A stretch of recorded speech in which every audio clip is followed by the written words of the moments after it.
Hey guys, so today I am doing a review and a tutorial on this eye look with the new Lorac Pro Palette 2.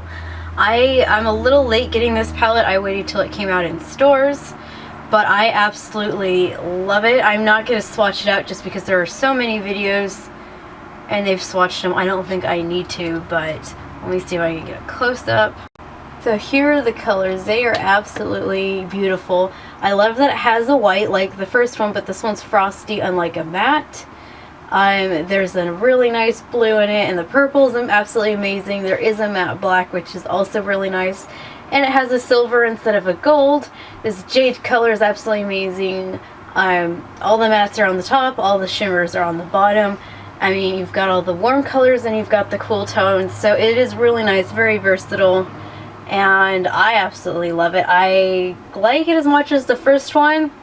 It is different than the first one, so I can't really say which one I like better, but they're both pretty equal on my page as well.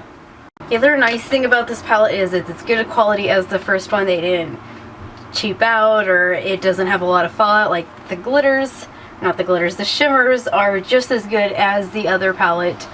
Like I said, there's no fallout, same great quality. They all blend really, really well, so I absolutely love it. I'm kind of sad that I didn't get it sooner when it first came out, so sorry this is a little late on our tutorial for this palette.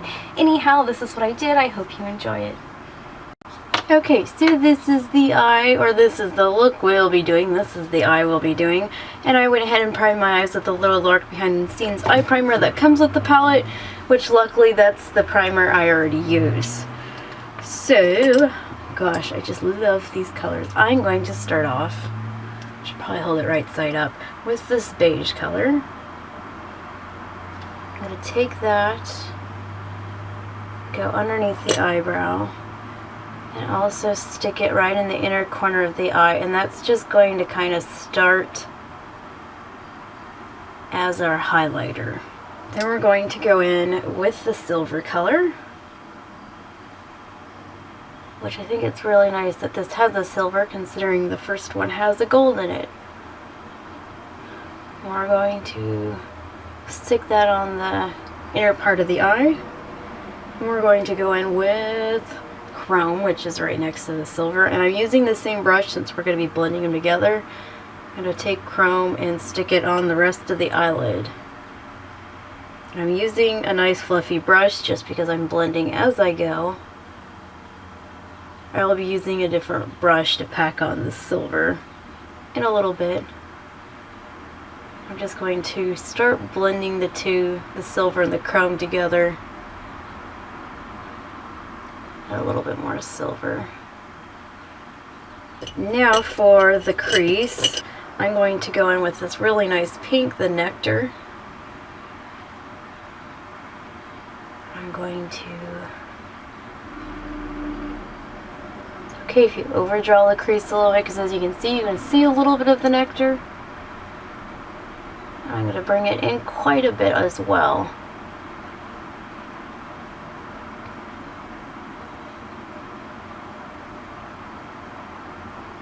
So as you can see, it's quite thick and quite dramatic.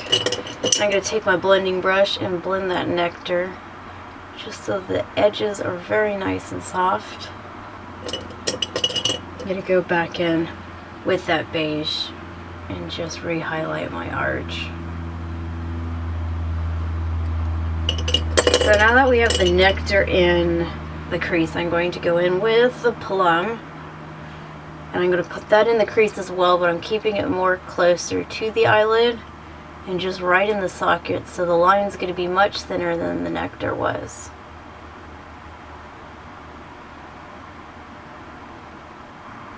Lightly go over it, and then back in with the plum. I don't want to lose any of my colors. They're all going to blend nicely together, but I just don't want to lose them. I'm taking that plum and putting it on the outer corner of the eye. Oh, and I probably should have mentioned this in the beginning. I don't know why I didn't think of it, and I hope my camera wasn't just blurry that whole entire time. But I do have translucent powder all right here to catch any fallout.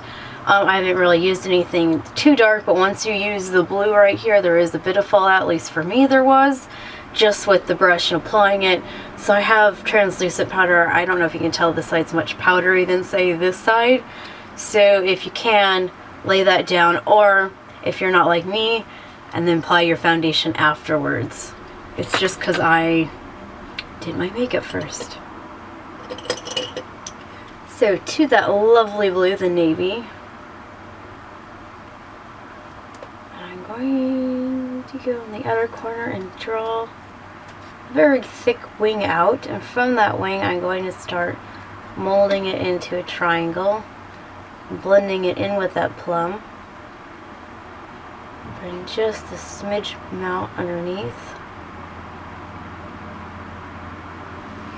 I'm going to take my plum brush, put just a little as plum on it, don't need a lot, and blend those two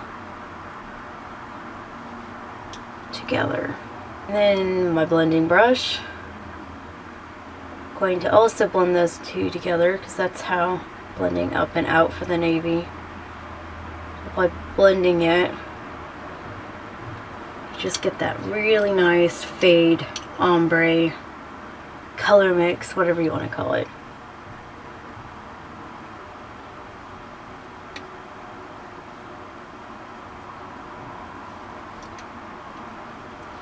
Alright, for the under eye,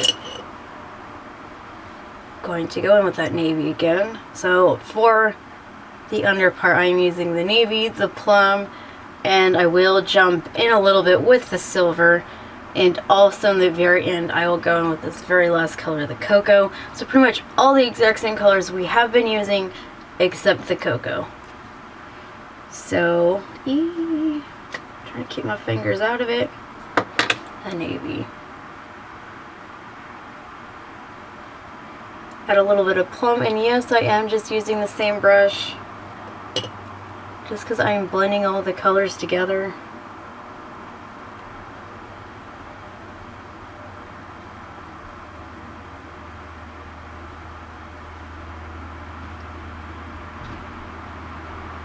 And then now this is where I'm going to take that cocoa, put it right in the center there, gives it just a tad bit more oomph.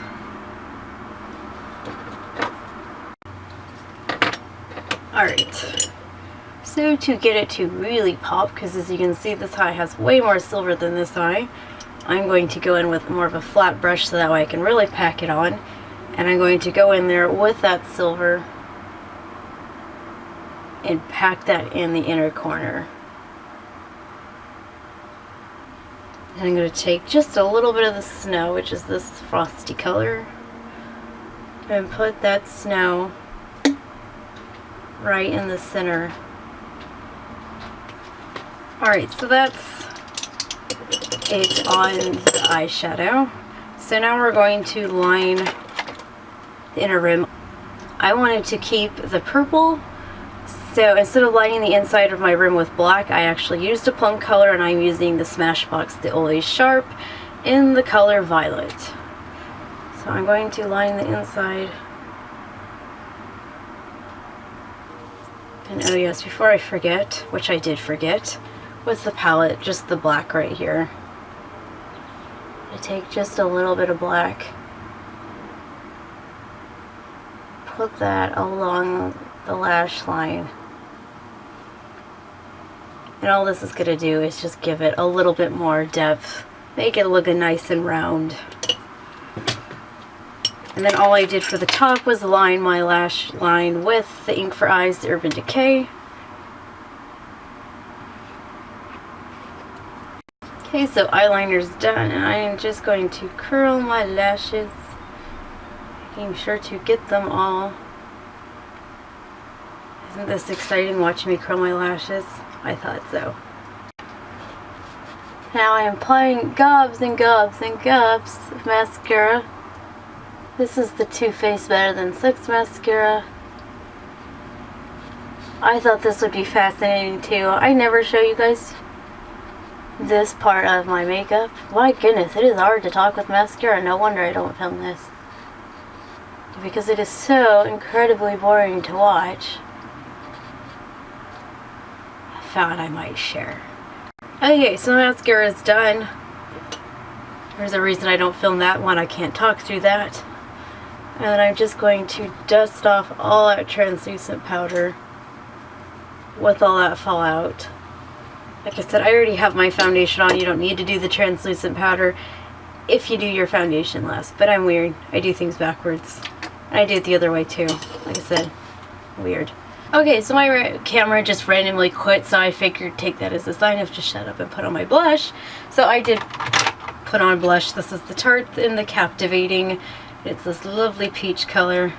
This guy right here. Anyhow, I hope you have fun trying out this look. Don't forget to give it a big thumbs up if you like it, and subscribe to see my upcoming looks, and I will see you guys next time.